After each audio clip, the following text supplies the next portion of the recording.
that since it is Tea Tuesday with organizational strategy, and since I have all of that organized and written on the calendar, I thought of doing an episode on the benefits of changing formats, but instead of making it just about the podcast as I come back here, I am instead going to get at my sort of a narrow viewing and make this broader about life. Make this broader about the living of life, because it is a sort of a day to reflect. And I feel like having a few days a week where they're tea days and then a few days a week of coffee days, espresso days to be specific, and then some coffee days as well. So the espresso coffee days, the tea days balance themselves out with intentionality of day theming on the calendar, processing with AI. I'm using Google to integrate and plug in all of my AIs and operating systems into one cohesive Life OS with Apple integration. As I've talked about, I'm changing, it's this sort of changing formats, even on the podcast over the years in personal life, has allowed me to really customize life in a strategy that I want to kind of like show you. Because as reality does explain itself, there's a deep understanding to how you can approach your life as an adult versus maybe how you were taught as a kid. And I want to show you this because it's something that can be helpful.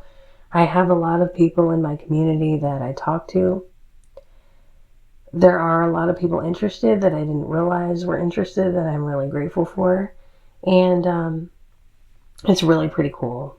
So it's really pretty integrated at this point. But it's integrated in a different way. And I didn't realize this earlier.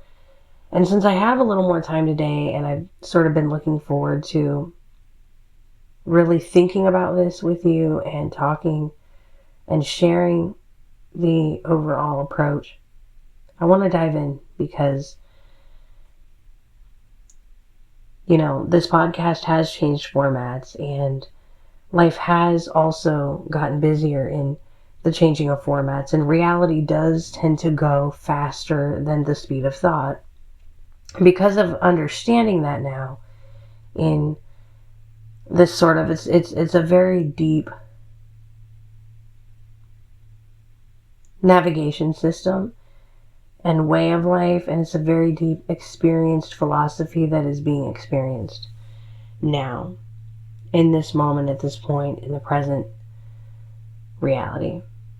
And so we'll start with the benefits of changing formats. And so one of those benefits is that I can integrate with you in a different sort of multimedia experience that can reach you guys on a sort of more honest scale. I'm not necessarily saying upscale is what always matters at every given point. There's a sort of something to be said about niche communities, right? And having video integration into this, and having just the communication style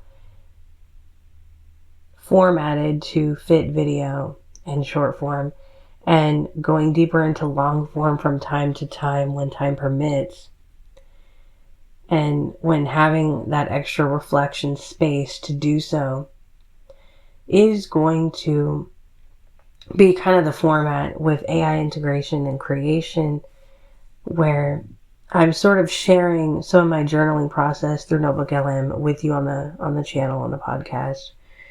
And whether it's my own kind of reflecting on the insights from Notebook LM, or whether I'm literally sharing the processing from the hosts at Notebook LM, which is really cool, and integrating that, it's been really cool.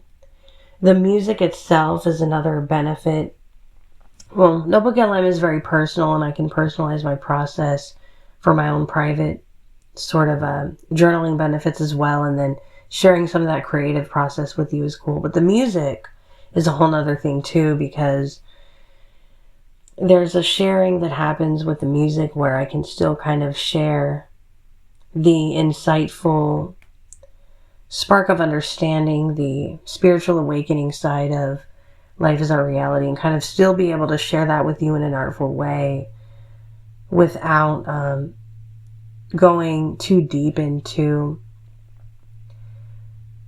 sort of gamifying in real time, where I can gamify in real time without the sort of need to over explain, I guess you could say. Nothing wrong with gamifying in life. It's actually quite powerful to do that, even in a personal time. The other more personalized benefits are, number one, a lot more time to have deeper conversations. I've talked about this with my spouse for sure, and as a parent, very important.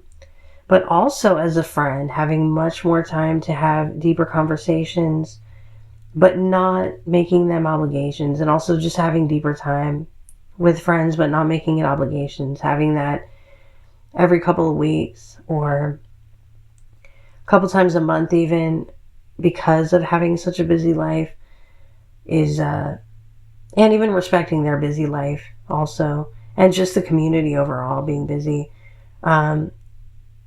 is crucial. And not making this blindness specific, having friends that are not always blind, and then having, community and being open to friends that are, but having sort of the ability to have diversity in your friends.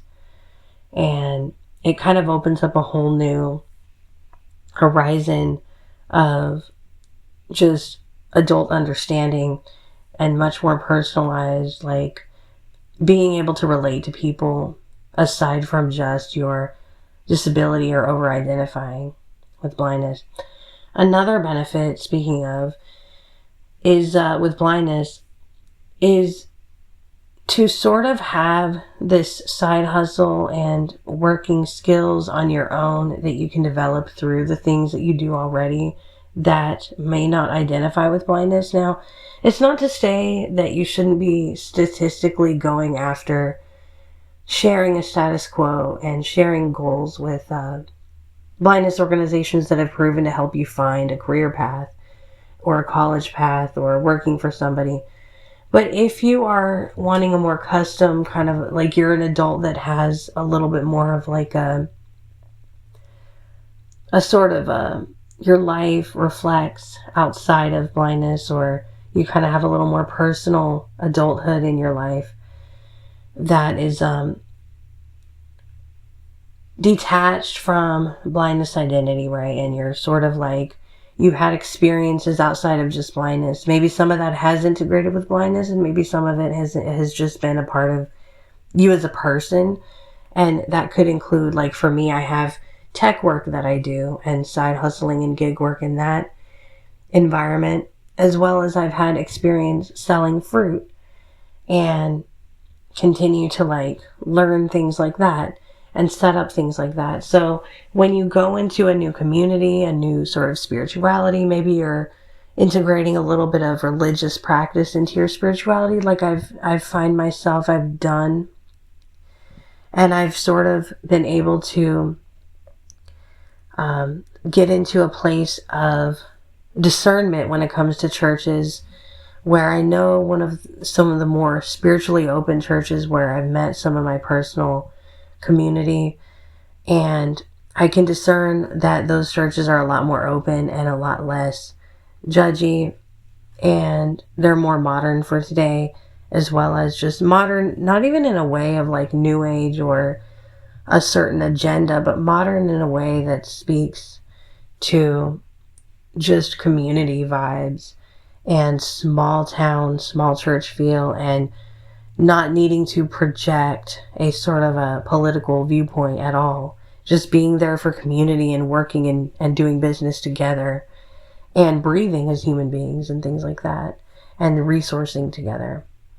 So that's another way of formatting and how life is changing, formatting, and has been changed in a sense where change is good to variety and spirituality, whereas you might also have your meditation, you might also have your relationship to how you see what God is versus who God is, versus gender role in God, versus all kinds of ways where you have your own personal relationship and it has nothing to do with church. You also, I also integrate sleep into that. I also integrate, self-care that can be integrated with people. Your spirituality can be integrated with the family you've created. It can be integrated with your community. It can be integrating all the time. Your sleep, your bathing, your walking and being out in nature, playing sports, anything that you're doing can be integrated into meditation and spirituality if you know how to slow down the noise in your mind. And you can be doing something extremely like running or on a scooter or anything of that nature and meditate in that way. Meditation does not have to look a certain way. It does not have to be. It can have that silence to it that is really practical for peace and all that, but it doesn't have to. And so that's kind of another way of customizing your spirituality. The integration of tech and the integration of nature is another way of customizing, where when you really need deep nature and your tech is updating itself, you can do that. When you really need your deep tech and you're kind of like in the deep work of that, you can do that. And so that's kind of another way. So when approaching a new community, like such as a blind community or any kind of spiritual community, what you want to do is come at this like as in a community that is for, you're coming into it with what you've already been able to continue building. You're not necessarily coming into it joining what somebody else has built. You can go into it with the things that you're building. For example, entrepreneurship, right? That's not really, like, my work is actually not the reason why I'm necessarily doing stuff with blind services. For instance, like, I have a lot of personal life and things that I want to integrate within case management and offices. And so part of that has to do with, let me bring in what I'm already building. Let me bring in my work experience. Let me bring in some things that could be helpful to the community, some different approaches that can help the community with. You might need to make money right now. You might not have time to manage, building a case for a year and building all this training. You might need to make money right now. So that can be one way. And if I find that there's no interest in this sort of thing, then I'm cool with that. Like, I still have my own identity outside of this. I still have my own life and things like that outside it. That's really, really important as an autonomous adult for you to have. Another thing to recognize too is the level of interest they take in your personal life and your personal needs. Like, we need to be aware of our interdependence and being interdependent as a society, knowing that we also have resources and needs and things like that. And so I respect when somebody, whatever sort of abilities you have, whether you're blind, you're not blind, you're not disabled, you're disabled, whatever it is, we all have differing abilities. And so, like, I don't over-identify with the type of business that I have or the type of work that I do or the type of setup, or am I a salesperson, am I not? It's just a matter of like variety, and kind of like the work could even mean that there's value in trading. I've been talking about this recently, about the value of trade that is sort of like detached from the idea that money is the root cause of everything, when money can be a tool that's part of the cause, or funding the cause even, or sort of in the background even, but not necessarily there to take over. And it's not necessarily the only reason you're there, right? So, the other thing too is just the multiple communication styles that I've learned helped me to be a better person to interact. Like, I can interact better with busier people, and I'm not expecting a conversation that's deep needs to last 2 hours. A very deep conversation can be 5 minutes.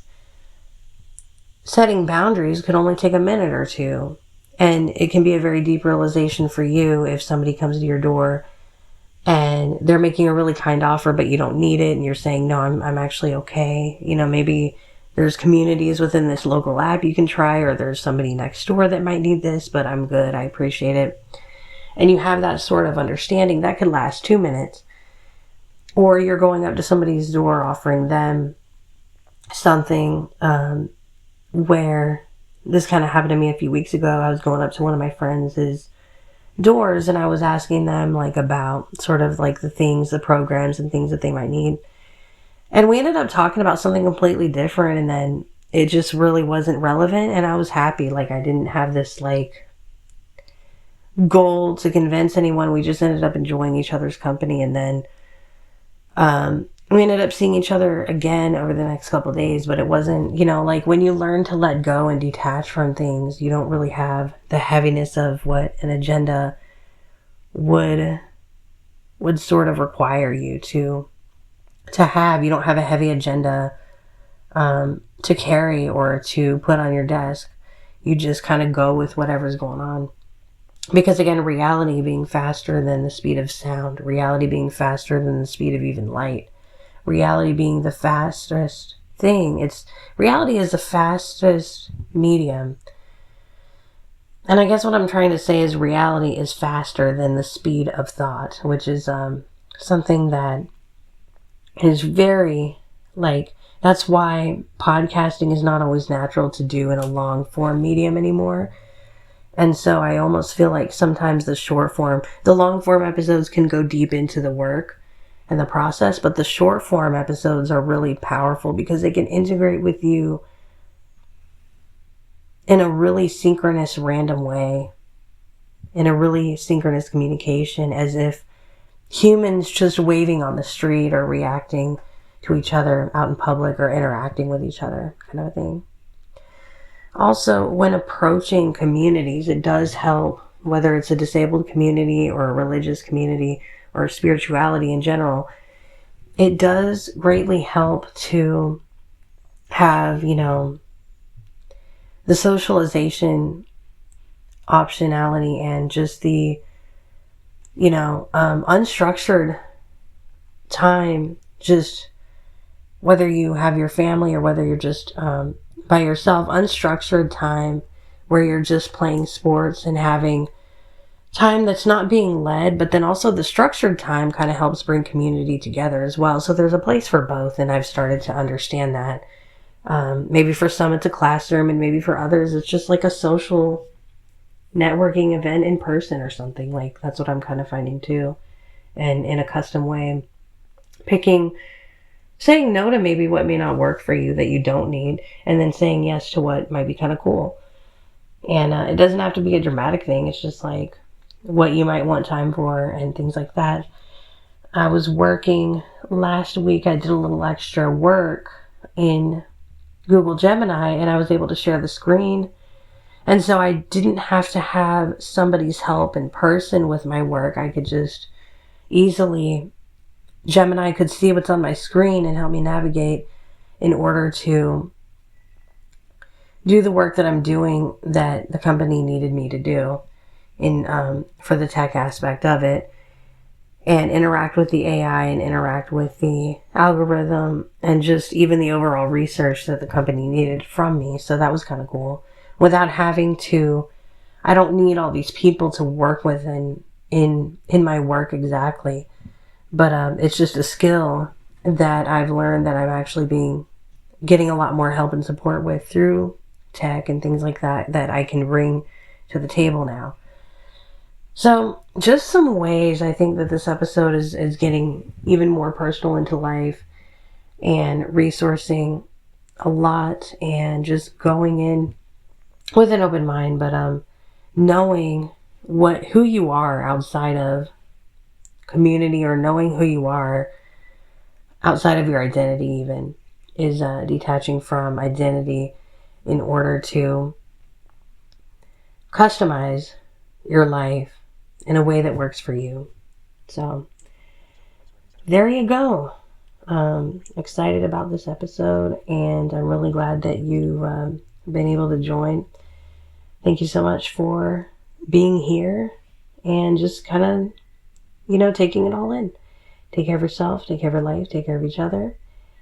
And as always, whatever works for you.